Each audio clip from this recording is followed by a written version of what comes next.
ராமருக்கு அங்கே கோயிலை கட்டிட்டு இந்த பக்கம் இந்து என்றால் திருடன்னு சொல்கிறவங்ககிட்டையும் ராமர் என்ன பெரிய என்ஜினியர் அந்த கேலி பேச்சு பண்ணவங்களுக்கு நாணயத்தை வெளியிட்டு அவர் சமாதியில் போய் கும்பிட்டும் போது உங்கள் மான மரியாதை அத்தனையும் போயிடுச்சு. நீ என்ன நீங்கள் தமிழ்நாட்டில் அரசியல் நடத்தாதீங்க. அதே ஜெயலலிதா உடல்நிலை சரியில்லாமல் அப்பல்லோ ஆஸ்பத்திரியில் படுத்த படுக்கையாக இருக்கும்போதும் இவர் இனி உயிர் பிழைக்க மாட்டார் என்று தெரிந்தவுடன் அந்த பக்கமே தலையை வைத்து படுக்காத ஒரு மோடி. அன்றைக்கே அவருடைய சந்தர்ப்பவாத அரசியல் எல்லாருக்கும் தெரியும்.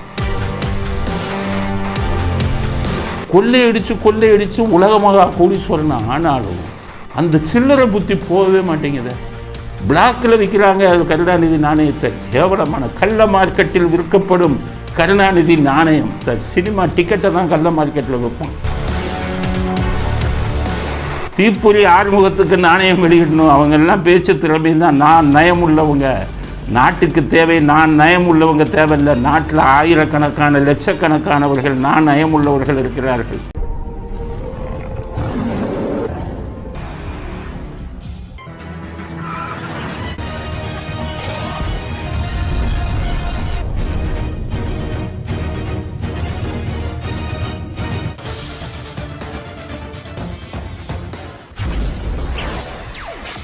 வணக்கம்.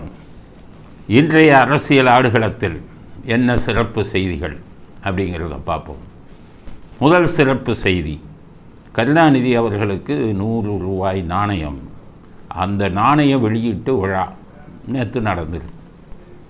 அந்த விழாவில் என்னென்ன நடந்தது அப்படிங்கிறதெல்லாம் சுவாரஸ்யமான சில செய்திகள் வந்திருக்கு, சில வீடியோக்கள் வந்திருக்கு. அதை பற்றின ஒரு விவாதம் தான் இப்போ நம்ம பேச போகிறோம். முதல்ல விழா எப்படி ஆரம்பித்தது? அது ஒரு காமெடியோடு ஆரம்பித்தது. பார்க்கணுமில்ல நீங்கள். விழா ஆரம்பிக்கும்போது ஒரு ஸ்டாலின் அப்படி காரில் வரும்போது ஜெயலலிதா அவர்கள்லாம் காரில் வரும்போது இந்த ஓபிஎஸ் எல்லாம் பின்னாடியே ஓடி வருவாங்க. அதை கிண்டல் அடித்தது இந்த கூட்டம். இவரும் உங்கள் அப்பாவும் கிண்டல் அடித்தாங்க. என்னையா மந்திரி எல்லாம் பின்னாடி ஓடி வரான், காருக்கு பின்னாடி இப்படி ஓடி வரான் அப்படின்னு உங்கள் அப்பாவும் கிண்டல் அடித்தார், ஸ்டாலினும் கிண்டல் அடித்தார். இப்போ எப்படி என்ன கதைன்னா, இவர் மந்திரி காருக்கு முன்னாடியே ஓடுறார். ஸ்டாலின் அதை பார்த்து ரசிக்கிறார். சேகர் பாபு எப்படி காருக்கு முன்னாடி ஓடுறாருன்னு இந்த வீடியோ பாருங்கள்.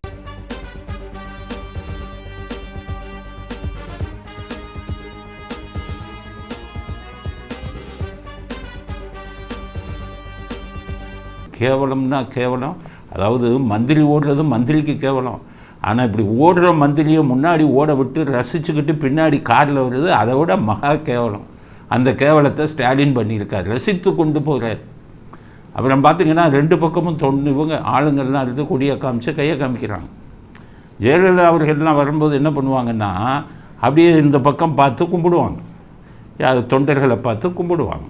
எம்ஜிஆர்லாம் அந்த விண்டோவை இறக்கி விட்டு கும்பிட்டுட்டு போவார். ஏன்னா தொண்டர்கள் நம்மளை பார்க்குறாங்க, நமக்கு கையை அசைக்கிறாங்க, அவங்களுக்கு திருப்பி அசைக்கிறது தானே மரபு, அதுதானே மரியாதை. ஆனால் ஸ்டாலின் பாருங்கள், சில மாதிரி அப்படியே நின்றுக்கிட்டு இப்படி கும்பிட்டுக்கிட்டே சேகர் பாபுவை பார்த்துட்டு போகிறாரு. 2 பக்கம் இருக்கிற ஆட்களை பார்க்கவில்லை. காரணம், அவர்கள் உண்மையான தொண்டர்கள் இல்லை. எல்லாம் 500 ரூபா வாங்கி பிரியாணி வாங்கி குவார்ட்டர் வாங்கி கொடுத்து கூட்டிகிட்டு வந்திருக்காங்க. அதனால தான் ஸ்டாலின் தொண்டர்களே இல்லை அவங்க அப்படிங்கிறதுனால அவங்களை திரும்பி கூட பார்க்கவில்லை. தலைக்கணமா இல்லை, தொண்டர்களே இல்லை. எல்லாம் இந்த சென்னை மாவட்ட செயலாளர் இவங்க 2-3 பேர் கூட்டிகிட்டு வந்த கூட்டம், காசுக்காக கூடிய கூட்டம். சைடில் நின்றுக்கிட்டு பக்கவாட்டில் நின்றுக்கிட்டு இதாட்டுறாங்க. அவர்களை கண்டுகொள்ளாமல் ஸ்டாலின் சேகர் பாபுடைய காமெடியை பார்த்து ரசிச்சுக்கிட்டே அப்படியே போகிறாரு. சிலை மாதிரி இருக்கார், பொம்மை மாதிரி உட்காந்துருக்காரு. நம்ம பொம்மை முதல்வர்னு சொன்னது சரியாக தான் இருக்குது. பொம்மை மாதிரி காரில் உட்காந்து போகிறாரு. நான் போய் சொல்கிறேன்னா நீ வீடியோவிலே பாருங்கள் எப்படி உட்காந்து போகிறாரு அப்படி. அடுத்து இந்த விழாவுக்கு பிரதமர் மோடி செய்தி அனுப்பியிருக்காரு. அது என்ன செய்தின்னு பார்க்கலாம். மோடி என்ன வாழ்த்து சொல்லியிருக்காருன்னா, வாழ்த்து செய்தி, கருணாநிதி நமது இந்திய நாட்டின் வரலாற்றில் பல முத்திரைகளை பதித்தவருங்கிறது. என்ன முத்திரை? ஏன்னா அவருக்கு தெரியாது. மோடி இங்கே குஜராத்துக்காரு, அவர் அங்கே இருக்கார். கருணாநிதி என்ன முத்திரை பதிச்சாதுன்னு அவருக்கு தெரிஞ்சு பேசுகிறாரா இல்லை தெரியாமல் பேசுகிறாரா, நம்ம சிலேடையாக பேசுகிறாரான்னு கூட தெரியல. ஏன்னா கருணாநிதி என்ன முத்திரை பதிச்சாருன்னு நமக்கு தெரியும். தமிழ்நாட்டு அரசியல் வரலாற்றில் கள்ள ஓட்டு அப்படிங்கிற முத்திரையை பதித்தவர் கருணாநிதிங்கிறது நம்ம தமிழ்நாட்டு மக்களுக்கு தெரியும். மோடி அதை சொல்கிறாரா தெரியலை. அதுக்கடுத்தது வன்முறையை அரசியலிலே கொண்டு வந்தவர், முதலில் தமிழ்நாட்டில் கொண்டு வந்தவர் கருணாநிதி. அந்த முத்திரையை அவர் பதித்தார். மோடி அந்த முத்திரையை சொல்கிறாரா என்பது தெரியவில்லை. அடுத்தது ஊழல், லஞ்சம். இந்த லஞ்சத்தையும் ஊழலையும் அறிஞர் அண்ணா இருக்கிற வரை தமிழ்நாட்டில் இல்லாமல் இருந்தது. அதுக்கு முன்னாடி காமராஜர் கக்கவங்கள்லாம் இருந்தாங்க. காங்கிரஸில் லஞ்சம் ஊழல் இல்லை. அண்ணாதுரை வந்தவரை இல்லை. இவர் என்றைக்கு முதல்வரானவரோ அன்றையிலிருந்து லஞ்சமும் ஊழலும் நாட்டிலே தலைவிரித்தாடியது. அதிலே முத்திரை பதித்தவர் கருணாநிதி. அதைத்தான் மோடி சொல்கிறாராங்கிறது புரியலை. கொலை கொள்ளை இதிலெல்லாம் மிகப்பெரிய முத்திரைகளை பதித்தவர். பேசுனா மணிக்கணக்கில் பேசிட்டு போகலாம்.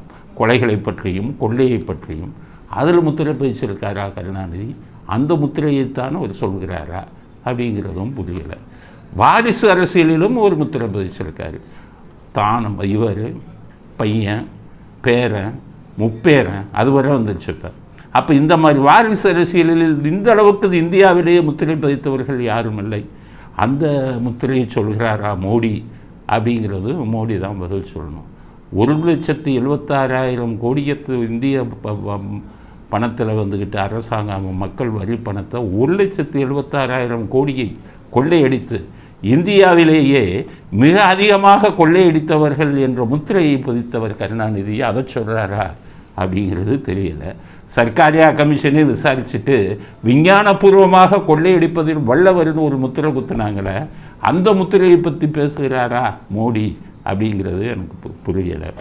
நம்ம மோடியை பற்றி எப்படின்னா, மோடியை பற்றி அவர் ஊழல் பண்ண மாட்டார், சம்பாதிக்க மாட்டாருங்கிறது ஒன்று தான் நாங்கள் அவர்கிட்ட பார்த்த நல்ல குணம். ஆனால் பதவிக்காகவும் ஆட்சியில் இருப்பதற்காகவும் மோடி என்ன வேண்டுமானாலும் செய்வார். இதுதான் சரித்திரம். நல்லா யோசிச்சுக்கங்க. 2014 இவர் பிரைம் மினிஸ்டர் ஆகிட்டார், பிரதம மந்திரியா. இங்கே ஜெயலலிதா நான் 39 சீட்டுக்கு 37 சீட்டு ஜெயித்தாங்க. எண்ணிக்கையை பார்த்தாரு மோடி, வீட்டுக்கே போனார். ஒரு பிரதமர் முதலமைச்சர் வீட்டுக்கே போகக்கூடாது, அதுதான் புரோட்டோகால். 37 எண்ணிக்கையை பார்த்தவுடன் ஒரு முதலமைச்சரின் வீட்டுக்கு தான் ஒரு பிரதமராக இருந்தும் வீட்டுக்கு வீடு தேடி சென்றவர் மோடி. காரணம், பதவியை காத்து கொள்வதற்காக. அவர் அரசியலிலே என்ன வேண்டுமானாலும் செய்வார் அப்படிங்கிறது அப்போவே தெரிஞ்சது. அதே ஜெயலலிதா உடல்நிலை சரியில்லாமல் அப்பல்லோ ஆஸ்பத்திரியில் படுத்த படுக்கையாக இருக்கும்போதும் இவர் இனி உயிர் பிழைக்க மாட்டார் என்று தெரிந்தவுடன் அந்த பக்கமே தலையை வைத்து படுக்காதவர் மோடி. அன்றைக்கே அவருடைய சந்தர்ப்பவாத அரசியல் எல்லாருக்கும் தெரிஞ்சது. அதுக்கடுத்தது கருணாநிதி உடல்நலம் இல்லாமல் இருக்கும்போது வீடு தேடி போனார். ஏன்னா ஜெயலலிதா செத்துட்டாங்க.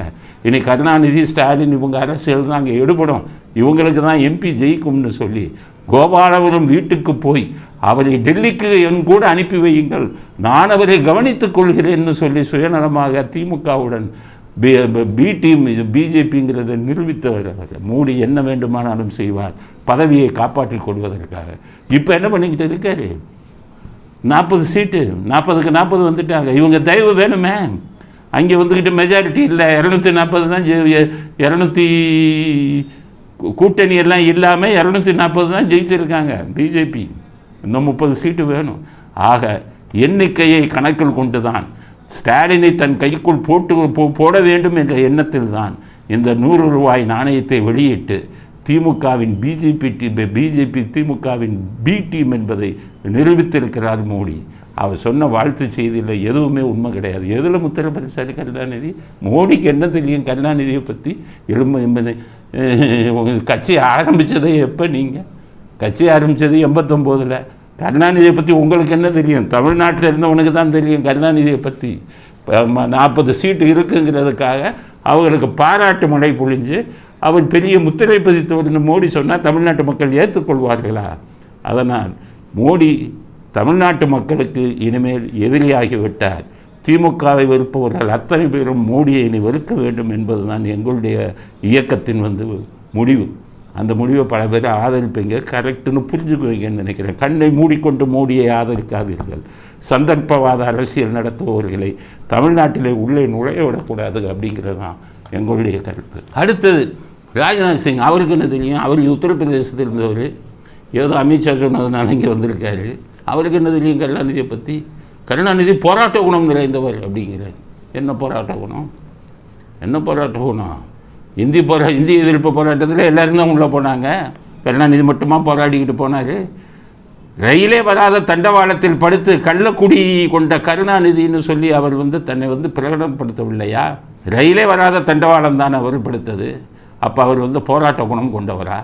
போராட்ட குணம் கொண்டவர் என்பது உண்மையானால் 4 போலீஸ்காரங்க, ஒரு 10 போலீஸ்காரங்க அவரை அரெஸ்ட் பண்ணும்போது ஜெயலலிதா அவர்கள் ஆட்சியில் 2001 ஐயோ அம்மா ஐயோ அம்மான்னு 4 போலீஸ்காரங்களை பார்த்து கத்துனவர் எப்படி போராட்ட குணம் உள்ளவர் ஏற்றுக்கொள்ள முடியும்? ஜெயலலிதாவை கைது பண்ணாங்க, 50 போலீஸ் உள்ளே போனாங்க. பேசாமல் நடந்து அவங்கக்கிட்ட ஒத்துழைப்பு கொடுத்து போனவர் தானே ஜெயலலிதா. அவரை நீங்கள் போராட்ட குணம் உள்ளவர்னு பாராட்டியிருந்தால் ஒத்துக்கலாம். எதிர்த்து போராடினார். ஐயோ அம்மான்னு 4 பேர் தூக்கிட்டு போனாங்களே, அவரை நீங்கள் போராட்ட குணம் கொண்டவர் அப்படின்னு சொன்னால் தமிழ்நாட்டு மக்கள் எப்படி ஏற்றுக்கொள்வாங்க? அந்த மாதிரி தன்னை கைது செய்ய வராங்க போலீஸுன்னு தெரிஞ்ச உடனே ஸ்டாலினை நீ பெங்களூருக்கு தப்பிச்சு ஓடுன்னு சொல்லி ஸ்டாலின் அந்த டைமில் பெங்களூருக்கு தப்பி ஓட வைத்தாரா இல்லையா கருணாநிதி? அவர் போராட்ட குணம் மிக்கவரா? எமர்ஜென்சியில் நெருக்கடி நிலையில் அத்தனை திமுக தலைவர்களையும் கைது செய்யும் போது இந்திரா காந்திக்கு ஆள் வைத்து தூது விட்டு என்னை கைது செய்யாதீர்கள் என்று காலில் விழுந்த அவர் கருணாநிதியை போராட்ட குணம் கொண்டவர் என்று இந்த தமிழ்நாடு ஏற்றுக்கொள்ளுமா? உங்கள் பிஜேபியை, ராஜ்நாத் சிங்கும், மோடியும் என்ன ஏற்றுக்கங்க. தமிழ்நாடு ஒருபோதும் அதை ஏற்றுக்கொள்ளாது. அவர் போராட்ட குணம் மிக்கவர் அப்படிங்கிறது எப்படி ஏற்றுக்கொள்ள முடியும்? 1993 ஜெயலலிதா ஆட்சிக்கு வந்தோடனே ராஜாத்தி அம்மாள் மெடிக்கல் சீட்டில் மாட்டிக்கிட்டாங்க. பணம் லஞ்சம் வாங்கிட்டு சீட்டு வாங்கி தரேன்னு மாட்டிக்கிட்டாங்கன்னு ஒன்று சிவராக அனுப்பி, சண்முகநாதன் அனுப்பி, சசிகலாவின் காலில் விழுந்தவர் தானே கருணாநிதி, அதை நாங்கள் காப்பாற்றுங்கன்னு சொல்லி அவர் சசிகலா, தினகரன், உங்கள் நடராஜன் இவங்க சேர்ந்து தானே அவங்கள காப்பாற்றினாங்க. போராட்ட குணம் மிக்கவராக இருந்தால் இன்னொரு காலில் போய் விழுவாங்களா? அப்போ என்ன சந்தர்ப்பவாத அரசியல்? அதைத்தான் அவர் பண்ணார். அதனால் உங்களுக்கு ராஜ்நாத் சிங் சொன்னதையும் நாம் ஏற்றுக்கொள்ள முடியாது அப்படிங்கிற கருத்தை அடுத்த கருத்தாக பதிவு செய்ய விரும்புகிறோம். அடுத்தது பாருங்கள், நல்லா யோசிங்க. இந்த மத்திய பாரதிய ஜனதா கட்சி தங்களுடைய பேரையே கெடுத்துக்கிட்டாங்க. இந்த நாணய விஷயத்தில் பேரையே கெடுத்துக்கிட்டாங்க. அண்ணாமலை பேரையும் கெடுத்து விட்டுட்டாங்க. அப்போ இவருக்காக ஒரு நாணயத்தை உருவாக்கி இவர் கூப்பிட்டாருன்னா இங்கேருந்து வந்திருக்காரு ராஜ்நாத் சிங்.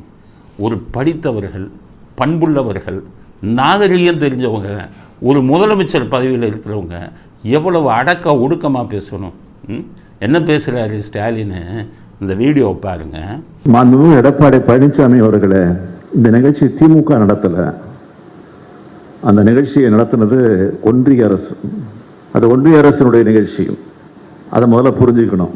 கருணாநிதிக்கு இந்த நாணய வெளியீட்டு விழா, 100 ரூபா நாணய வெளியீட்டு விழா இருக்க, அதை ஒன்றும் நாங்கள் நடத்தலை, ஒன்றிய அரசு தான் நடத்துகிறாங்கன்னு சொல்கிறாங்க. ஒரு யாராச்சும் இந்த மாதிரி ஒரு நன்றி மறந்த ஒரு மனிதரை நீங்கள் பார்க்க முடியுமா?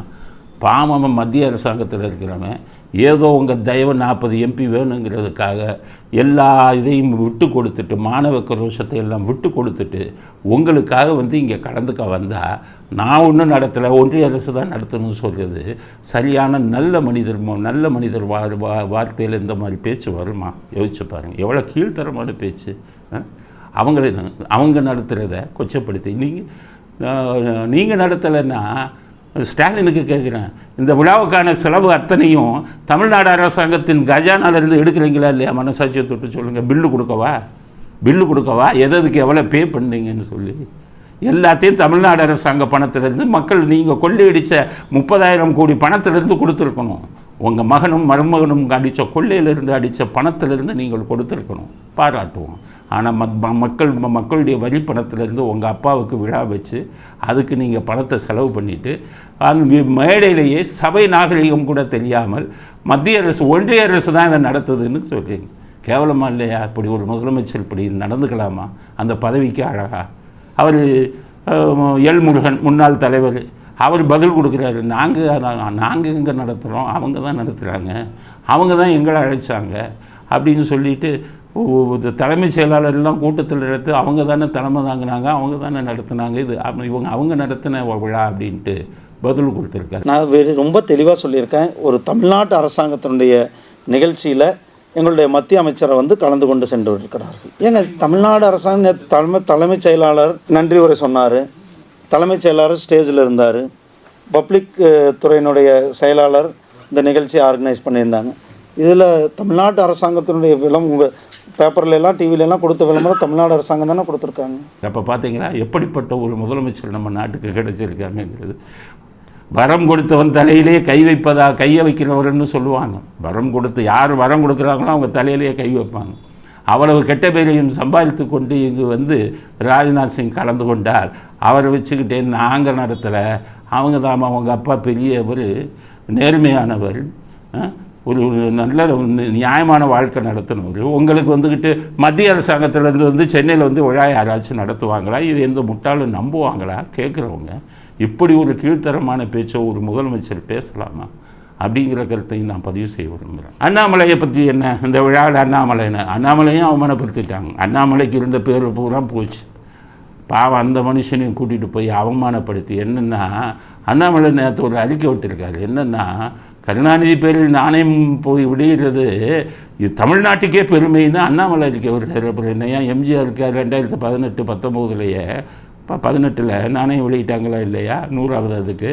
அப்போ தமிழ்நாட்டில் என்னமோ இவருக்கு மட்டும்தான் நாணயம் கிடைச்சிருக்கா?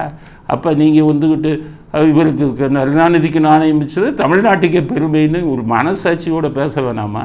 நீங்கள்லாம் எப்படி அண்ணாமலை இந்த தமிழ்நாட்டில் இனி அரசியலில் இருக்கப் போகிறீர்கள் அப்படிங்கிற எந்த மூஞ்சியோடு வந்து இனி மக்கள்கிட்ட கேட்பீங்க? எந்த கருணாநிதி அவர்களுக்கும் ஸ்டாலினுக்கும் எதிராக அரசியல் நடத்த வேண்டுமோ அதை நடத்தாமல் அவர்களுக்கு மேல் பாராட்டு மழை பண்ணுறீங்க. போய் நிற்கிறீங்க ஜமாதியில், எவ்வளவு அவமானப்படுத்துகிறாரு ஸ்டாலின். பார்த்தீங்களா? அந்த வீடியோவை பாருங்கள்.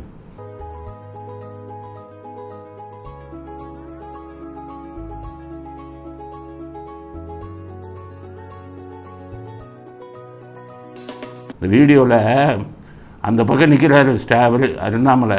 நீ தானே எனக்கு டிஎம்கே ஃபைல் 1, 2ன்னு கொடுத்த, இங்கே வாட்டு அண்ணாமலையை கூப்பிட்றாரு. முன்னாடி கூப்பிட்டு கனிமொழி பக்கத்தில் நிற்க வைக்கிறார். கனிமொழி பக்கத்தில் நின்றுக்கிட்டு அண்ணாமலை கையெடுத்து கும்பிடுறாரு. போச்சே உங்கள் மான மரியாதை, அண்ணாமலை எல்லாம் போச்சே. பதவிக்காக இது கூட இப்படி தான் பண்ணுவீங்களா? அந்த சமாதியிலே போய் கையெடுத்து கும்பிட்டீங்கன்னா என்ன அர்த்தம்? ஒரு சாதாரண தொண்டன் செய்ய மாட்டான். பிஜேபியின் சாதாரண தொண்டன் இதை செய்ய மாட்டான். காரணம், பிஜேபியில் இருப்பவர்களில் பெரும்பாலானவர் கருணாநிதியால் பாதிக்கப்பட்டவர்கள், கருணாநிதி அரசியலால் பாதிக்கப்பட்டவர்கள். இந்து மதத்தை பற்றியும் கடவுள்களை பற்றியும் கேவலமாக பேசியவர், இந்து என்றால் திருடன்னு சொன்னவர். அவர் சமாதியில் போய் நீங்கள் அண்ணாமலை கையெடுத்து கும்பிடுறீங்களே. இந்து கடவுள்களை ராமர் என்ன என்ஜினியரானு கேவலமாக பேசினவர். உத்தரப்பிரதேசத்தில் ராமருக்கு மிகப்பெரிய கோயில் கட்டிட்டேன்னு பிஜேபி தம்பட்டம் அடிக்கிறீங்களே. ராமருக்கு அங்கே கோயிலை கட்டிட்டு இந்த பக்கம் இந்து என்றால் திருடன்னு சொல்கிறவங்ககிட்டையும் ராமர் என்ன பெரிய என்ஜினியரானு கேலி பேச்சு பண்ணவருக்கு நாணயத்தை வெளியிட்டு அவர் சமாதியில் போய் கும்பிட்டும் போது உங்கள் மான மரியாதை அத்தனையும் போயிடுச்சு. நீ என்ன நீங்கள் தமிழ்நாட்டில் அரசியல் நடத்தாதீங்க. அண்ணாமலைக்கு இப்படி ஒரு நிலைமை வர வேண்டுமா? கனிமொழிக்கு பக்கத்தில் நின்று கும்பிடுறது.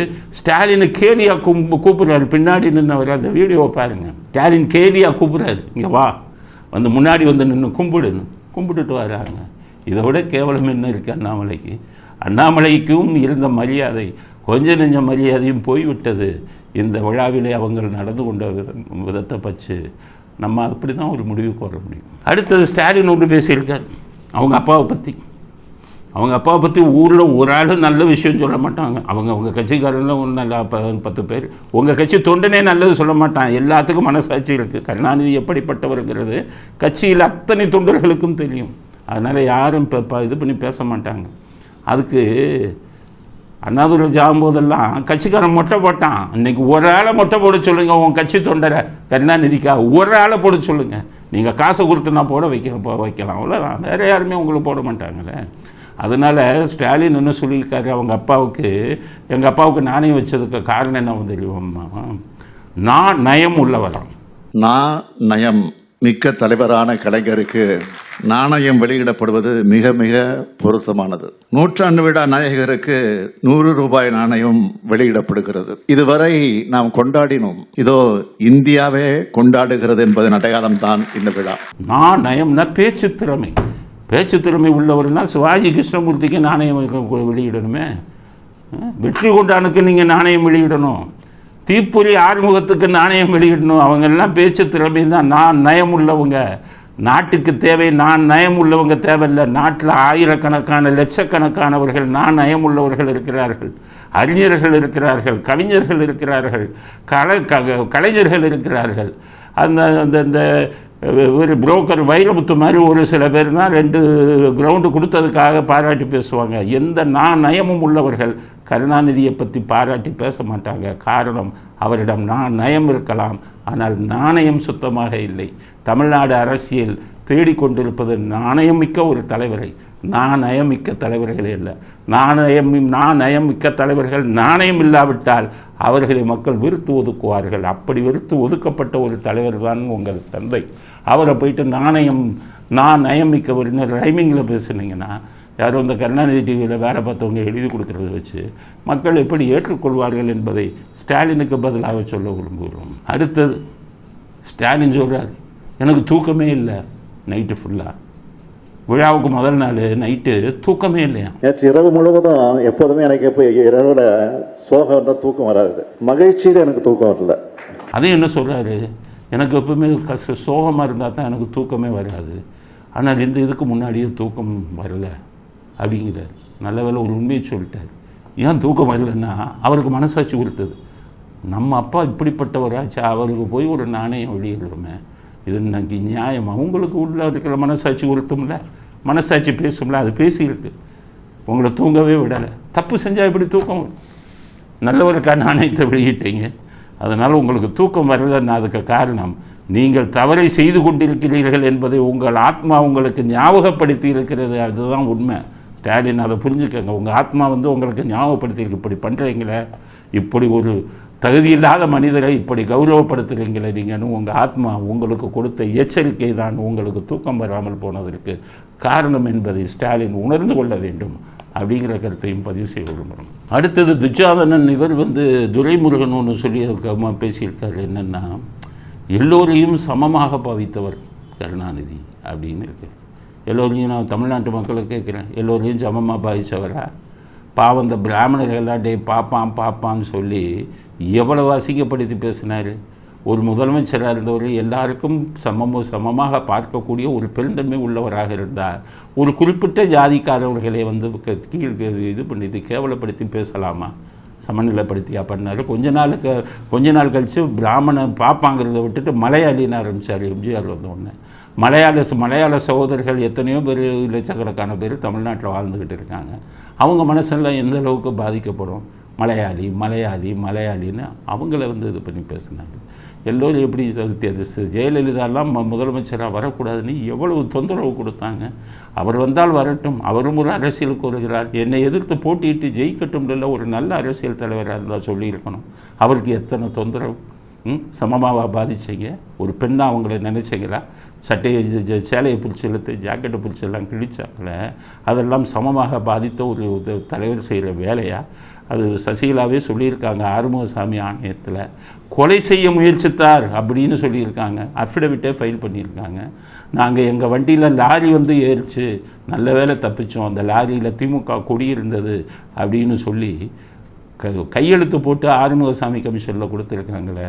அப்போ தனக்கு எதிராக வந்த தலைவரை கொலை செய்வது தான், எல்லோரையும் கொலை செய்ய நினைப்பது தான் எல்லோரையும் சமமாக நினைக்கும் விஷயமா அப்படிங்கிற கருத்தை துரைமுருகனுக்கு கேட்க விரும்புகிறோம். உங்கள் தலைவர் இப்படிப்பட்ட தலைவரை எல்லோரையும் சமமாக பாதித்தார்னு எப்படி சொல்ல முடியும், எப்படி ஏற்றுக்கொள்ள முடியும் அப்படிங்கிற கருத்தையும் பதிவு செய்ய விரும்புகிறோம். கடைசியாக நன்றி சொல்கிறார் ஸ்டாலின். யாருக்கு? ராஜ்நாத் சிங்குக்கு, மோடிக்கு, எல்லாத்துக்கும் நன்றி சொல்கிறார். எதுக்குன்னா அந்த விழாவை கலந்துக்கிட்டேன். நீங்கள் நன்றி சொல்கிறதுனா கனிமொழிக்கில் நன்றி சொல்லணும். இதை எப்படி பண்ணீங்க, நாணயத்தை எப்படி பண்ணீங்கிறது கனிமொழிக்கு தானே தெரியும். கனிமொழிக்கும் நீங்கள் அமித்ஷாவுக்கும் நன்றி சொல்லணும். அவங்க 2 பேர் தானே இதை பண்ணது. நீங்கள் ரெக்கமெண்டேஷன் கொண்டு போய் அங்கே முடிச்சுட்டு இங்கே ஒன்றுமே தெரியாமல் அவங்க தான் நடத்துனாங்க அப்படின்னு சொல்லிட்டு போகிற இந்த மாதிரி விஷயங்களை, மோசடியான இந்த மாதிரி மோசடி விஷயத்தை உங்களை தவிர வேறு யாரும் செய்ய முடியாது அப்படிங்கிற கருத்தையும் அடுத்த கருத்தாக பதிவு செய்ய விரும்புகிறோம். கடைசி, நாணயம் முடிஞ்சது, ஆனால் அந்த புத்தி போகாத, அந்த திராவிட மாடல் புத்தி இருக்க, அதாவது கொள்ளையடித்து உலகமாக கோடீஸ்வரன் ஆனாலும் அந்த சில்லறை புத்தி போகவே மாட்டேங்குது. பிளாக்கில் விற்கிறாங்க அது கருணாநிதி நாணயத்தை. கேவலமான கள்ள மார்க்கெட்டில் விற்கப்படும் கருணாநிதி நாணயம். சினிமா டிக்கெட்டை தான் கள்ள மார்க்கெட்டில் விற்பான். யார் விற்பா? அந்த பாவம் தெருவில் தெரிகிறவன் அதை விற்றா ஒரு 5 ரூபா 10 ரூபா கிடைக்குங்கிறதுக்காக கள்ள மார்க்கெட்டில் டிக்கெட்டை விற்பாங்க. அந்த மாதிரி அப்பாவோட நாணயத்தை பையனே கள்ள மார்க்கெட்டில் விற்கிறேன்னு அனௌன்ஸ் பண்ணுறீங்கன்னா அறிக்கை வெளியிட்டிருக்காரு ஸ்டாலின். என்னென்னா, எங்கள் தந்தையின் 100 ரூபாய் நாணயம் உங்களுக்கு வேண்டுமென்றால் 10,000 ரூபா கொடுத்து வாங்கிக்கோங்க. 100 ரூபா டிக்கெட்டை 10,000 ரூபா விற்ற 100 ரூபா நாணயத்தை கட்சிக்காரனா 10,000 ரூபா கேட்குறாங்க. எம்எல்ஏ சீட்டு கேட்டவனுக்கு தான் 5 கோடி, எம்பி சீட்டு கேட்டவனுக்கு 10 கோடி லஞ்சம் வாங்கினது. அதுக்கடுத்தது இதுக்கும் கவுன்சிலர் சீட்டு கேட்டவனுக்கு 1 கோடி. திமுக ஏதாச்சும் பதவி வேணும் அப்படின்னா 5 கோடி, 5 லட்சம் 10 லட்சம். ஆக வியாபாரமாகவே ஆக்கியிருந்தீங்க அரசியலை. நாணயத்தையும் வியாபாரமாக்கி விட்டீர்களா? மத்திய அரசாங்கத்துக்கு கேட்குறேன். நீங்கள் வெளியிட்ட 100 ரூபா நாணயத்தை ஒரு நாட்டின் முதலமைச்சர் 10,000 ரூபாய்க்கு வாங்கிக்கோங்கன்னு ஒரு அறிக்கை வருகிறாரு. வேடிக்கை பார்த்துக்கிட்டு இருக்கீங்களா மத்திய அரசாங்கம்?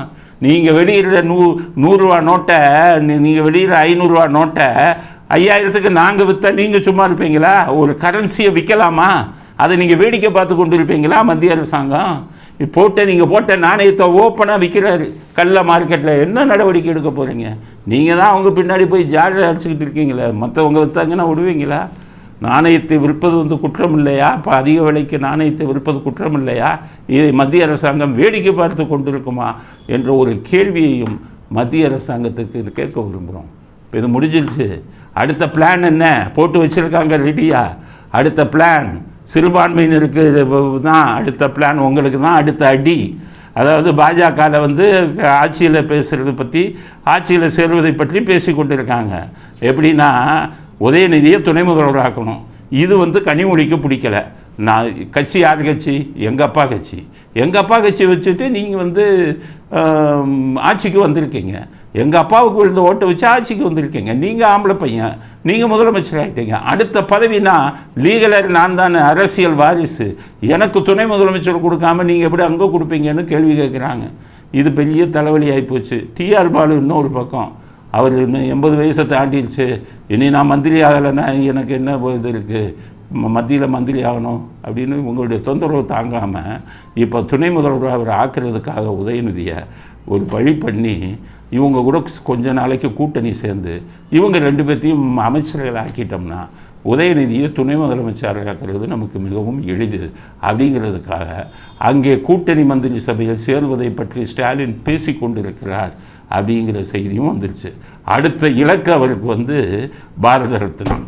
கருணாநிதிக்கு ஒரு பாரத ரத்னாவும் வாங்கிடணும். இவ்வளவையும் பிஜேபி செய்து விட்டால் நாங்கள் இந்த 23 24 உங்கள் கூட கூட்டணி சேர்ந்துடுவோம். 26 வரை இருப்போம். எலெக்ஷனுக்கு ஒரு 6 மாதத்துக்கு முன்னாடி மறுபடியும் பாஜக ஒரு மதவாத கட்சி, அதுலேருந்து விலகுகிறோம் அப்படின்னு சொல்லி மறுபடியும் தேர்தலில் பாஜகவை எதிர்த்து நின்று இந்த சிறுபான்மையினர் அவங்க தான் இழிச்சவாயிர்கள் இருக்காங்களே. நல்லவர்கள் யார் கெட்டவர்கள் யாருன்னு தெரிய வேணாமா? பாஜகன்னு எதிர்த்தீங்களே. இன்றைக்கி பாஜகவோட தோள் மேலே தோள் கை போட்டு எல்லாம் பண்ணுறாங்களே. இப்போ திமுகவை எதிர்க்க வேணாமா? நீங்கள் எதிர்க்க வேணாமா? இப்படியா இருப்பீங்க? நல்லவர் யார் கெட்டவர் யாருன்னு உங்களுக்கு தெரிய வேண்டாமா? அதனால் அவங்களுக்கு இது பண்ணிவிட்டு 26 திருப்பி உங்கள்கிட்டயே ஓட்டு கேட்டு உங்கள்கிட்டயே வாங்குவார். இப்போ இதுக்கெல்லாம் திருமாவளவன் ரொம்ப தகராறு பண்ணுவார். இது என்னடா பிஜேபியோட இப்படி ஒட்டுறாருன்னு நினைப்பாருன்னு சொல்லி திருமாவளவனை ஒரு பையன் அனுப்பி உதயநிதி அனுப்பி வீட்டுக்கு அனுப்பி பிறந்தநாள் வாழ்த்து சொல்கிறார். எதுக்கு? திருமாவளவனை கையில் போட்டுக்கணும், இல்லைன்னா அவர் கத்துவார். திருமாவளவனுக்கு ஓட்டெல்லாம் கிடையாது. அவருக்கு அந்த 4% 3% தான் இருந்தாலும் அவர் அறிக்கை விடுவார், கத்துவார். அது இல்லாமல் பண்ணுறதுக்கு அங்கேயும் சரி பண்ணுவதாக இந்த மாதிரி அரசியல் சதுரங்கத்தில், அரசியல் ஆடுகளத்தில் ஆடிக்கொண்டிருக்கிறார் ஸ்டாலின். கூடிய விரைவில் என்னடா இவ்வளவு பண்ணிக்கிட்டு இருக்காங்களே, தகுதி இல்லாதவங்களுக்கெல்லாம் இவ்வளவு இது கிடைக்குதே அப்படின்னு எல்லாரும் மனசில் நினைக்கலாம். இறைவனின் சதுரங்கத்தில், இறைவனின் ஆடுகளத்தில் இவர்களெல்லாம் மிக விரைவில் காணாமல் போய்விடுவார்கள் அப்படிங்கிறது தான் என்னுடைய கருத்து. எல்லோரும் காத்திருங்கள். இறைவனுடைய விளையாட்டு ஆரம்பிக்கும் போது இவர்களெல்லாம் ஈசல் மாதிரி காணாமல் போய்விடுவார்கள் அப்படிங்கிறது தான் எங்களுடைய கருத்து. அடுத்தது, இப்போ சீமானுக்கும் எஸ்பி வருண்குமாருக்கும் மோதல் ஆயிடுச்சு. என்னன்னு கேட்டிங்கன்னா, அந்த எஸ்பி வருண்குமாரை பற்றி, அவர் குடும்பத்தை பற்றி, இவங்களை பற்றி எல்லாம் சமூக வலைதளங்களில் தப்பாக போட்டிருக்காங்க. அது எங்களை பொறுத்தவரை அந்த இதை நாங்கள் ஆதரிக்க முடியாது. அவர் என்ன இருந்தாலும் ஒரு காவல்துறை அதிகாரி. அவர்கிட்ட நான் முதல்ல சொன்னேன், அவர் ஒரு நோட்டீஸ் தான் கொடுத்தாரு. உங்கள் மேலே எஃப்ஐஆர் போடணுங்கிறத அவருடைய எண்ணம் அல்ல. சீமான் புரிஞ்சுக்கங்க, உங்கள் மேலே எஃப்ஐஆர் போடுறதா அவருடைய எண்ணம் அல்ல. அவங்க கொடுத்தது அதுவும் ஒரு எஸ்பி ஒரு அரசியல்வாதிக்கு நோட்டீஸ் கொடுக்குறாருன்னா மேலதிகாரிகளை கேட்காம கொடுக்க மாட்டார். டிஜிபி லெவலில் எல்லாத்தையும் கேட்டுட்டு தான் கொடுப்பார். அப்படி கேட்டுட்டு தான் அவர் இதாக கொடுத்துருக்காரு, லீகல் நோட்டீஸ். ஆனால் அந்த அரசியல்வாதிகள், யார் அரசியல்வாதினா ஸ்டாலினும் உதயநிதி 2 பேர் சேர்ந்து அவரை கைது பண்ணுங்க அப்படின்னு மிரட்டல் விட்டுருப்பாங்க. அதுக்கப்புறம் தான் அவங்க என்ன பண்ண, அவங்களே கைது பண்ண சொல்கிறாங்களேன்னு வேறு வழி இல்லாமல் நோட்டீஸ் கொடுத்துட்டு எஃப்ஐஆர் போட்டுருப்பாங்க. ஆக இதில் உண்மையான குற்றவாளியை பின்னால் இருந்து இயக்கக்கூடிய 2 அரசியல்வாதிகள். நீங்கள் பாவம் அருண்குமாரில் அவங்க பகடக்காய் மேலே இருக்கிறவங்க என்ன சொல்கிறானோ செய்வாங்க. அவங்கள போயிட்டு நீங்கள் அவங்க குடும்ப உறுப்பினர்கள்லாம் போட்டு இதெல்லாம் போட்டிங்கன்னா அந்த இது சரியான அணுகுமுறை இல்லைங்கிறது தான் என்னுடைய கருத்து. யாராக இருந்தாலும் அப்படி பண்ணாதீங்க. உங்கள் குடும்ப உறுப்பினர்களில் பேசுனாங்க உண்மை. ஆனால் உங்கள் குடும்ப உறுப்பினர்களில் பேசுனவங்க போலீஸ் அதிகாரி இல்லை. ஸ்டாலினும் உதயநிதியும் தூண்டி விட்டு அவங்க கட்சிக்காரவங்களை தான் பேச வச்சாங்க. அப்போ உங்களுக்கு எதிரே ஸ்டாலினும் உதயநிதியும் தான், வருண்குமார் இல்லை டிஜிபி இல்லை. அதை நீங்கள் புரிஞ்சுக்கணும். அதனால் நீங்கள் உங்களுடைய இந்த எதிர்ப்பை எல்லாம் அரசியல்வாதிகளுக்கு எதிராக காட்டுங்கள், அதிகாரிகளுக்கு எதிராக காட்டாதீங்க. அதிகாரிகள் மேலதிகாரிகள் சொன்னால் கேட்டு தான் ஆகணும்.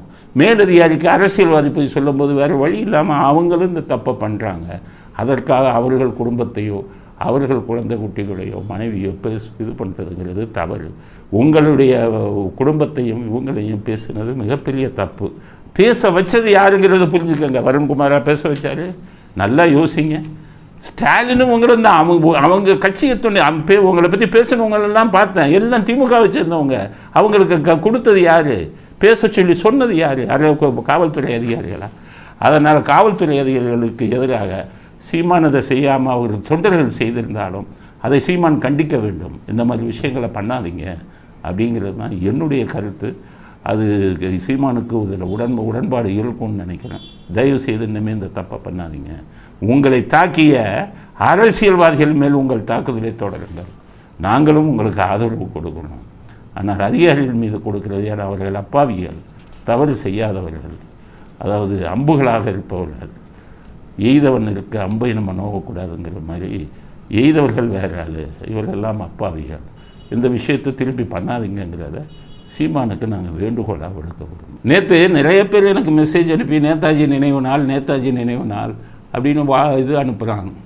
அதை புரிஞ்சுக்கங்க. நிறைய தடவை நான் பேசிட்டேன். மறுபடி நேதாஜி நினைவு நாள் நேற்று ஒன்று நேதாஜி நினைவு நாள் இல்லை. எல்லாம் புரிஞ்சுக்கங்க. எல்லாருமே தப்பாக புரிஞ்சுக்கிட்டு இருக்கீங்க. நேதாஜி பிறந்த நாள் அதுதான் ஜனவரி 23. அது எல்லாருக்கும் தெரியும். அன்னைக்கு தான் கொண்டாடுறாங்க. ஆனால் நேதாஜிக்கு நினைவு நாளே இல்லை. காரணம், அவர் எப்போ இறந்தாருங்கிறது யாருக்கும் தெரியாது. அதுதான் பெரிய விஷயம். மோடிக்கு தெரியும், அவர் வெளியில் சொல்ல மாட்டார். அரசியல் அதுதான். பாஜகவில் நிறைய பேருக்கு தெரியும், சுப்பிரமணிய சாமிக்கு தெரியும். அவரே சொன்னார் மோடிகிட்ட, இந்த மாதிரி பண்ணாதீங்க, நாட்டு மக்களுக்கு சொல்லுங்கன்னு. அதாவது நேற்று ஏன் சொன்னாங்கன்னா, விமான விபத்து நடந்து நேதாஜி இறந்ததாக அறிவிக்கப்பட்ட நாள் தான் நேற்று. அதாவது ஆகஸ்ட் 18ஆம் தேதி தான் அந்த விமான விபத்து நடந்தது அப்படிங்கிறது இவர்கள் கொடுத்த செய்தி. ஆனால் அந்த தேதியில் நடந்த விமான விபத்தில் நேதாஜி இறக்கவில்லை. முகர்ஜி கமிஷன்கிறவங்க முகர்ஜி கமிஷன் ரிப்போர்ட்டை கொடுத்ததுலேயே அந்த விமான விபத்தில் நேதாஜி இறக்கவில்லை அப்படின்னா, அந்த ஒரு அஸ்தியை வச்சுக்கிட்டு சுற்றுறாங்களே இந்த அரசியல்வாதிகள்லாம் ஊரை ஏமாத்துறதுக்கு, அது என்ன அஸ்தி அப்படிங்கிறதுக்கு அவனே சொல்லியிருக்காங்க. ஒரு ஜப்பான் வீரரின் அஸ்தி. அந்த ஜப்பான் வீரரோட பேரையே முகர்ஜி கமிஷனில் சொல்லிட்டாங்க. முகர்ஜி கமிஷன் எங்கே போய் விமான விபத்து நடந்த இடத்துக்கே போய் ஆதாரங்களுடன் எடுத்து கொடுத்துட்டாங்க. ஆனால் கேவலமான விஷயம் என்னென்னா, இப்போன காங்கிரஸ் அரசாங்கமும் இப்போது இருக்கும் பிஜேபி அரசாங்கமும் கேவலம் என்ன பண்ணிக்கிட்டு இருக்காங்க, அந்த ஜப்பான் வீரரோட அஸ்தி எடுத்து ஜப்பானில் ஒரு புத்தர் கோயிலில் அதை வச்சுக்கிட்டு இதுதான் நேதாஜி அஸ்தின்னு முகர்ஜி கமிஷன் ஆதாரத்தோடு சொன்னதுக்கப்புறமும் கும்பிட்டுக்கிட்டு இருக்காங்க. வெக்கக்கேடு என்னென்னா, வாஜ்பாய் போய் அதை விழுந்து கும்பிட்டுட்டு வந்தார். யார்? இந்த ஜப்பான் வீரரோட அஸ்தியை. அவர் தான் சாகவே இல்லையே விமான விபத்தில்.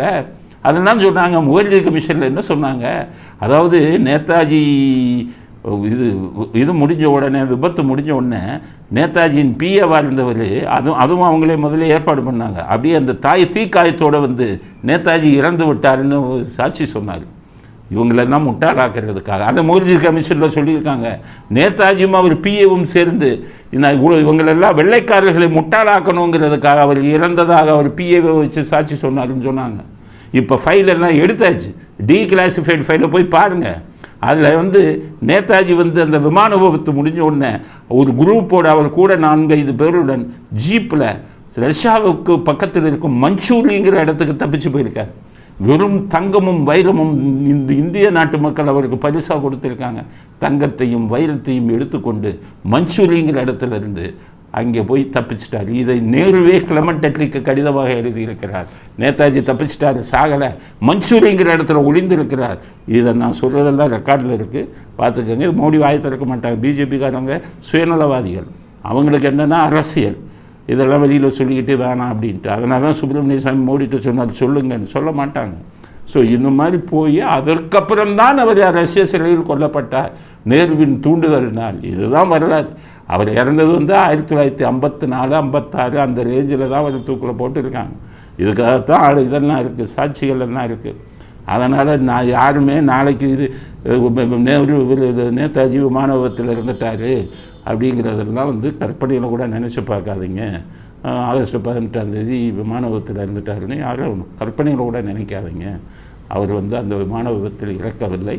அதனால் நேற்று நேதாஜியின் நினைவு நாள் என்று சொல்வது தவறான செய்தி அப்படிங்கிற கருத்தை பதிவு செய்ய விரும்புகிறோம். இத்துடன் இன்றைய அரசியல் ஆடுகளம் நிறைவு பெறுகிறது. நாளை புதிய செய்திகளுடன் உங்கள் அனைவரையும் மீண்டும் சந்திக்கிறோம். நன்றி, வணக்கம், ஜெயந்த்.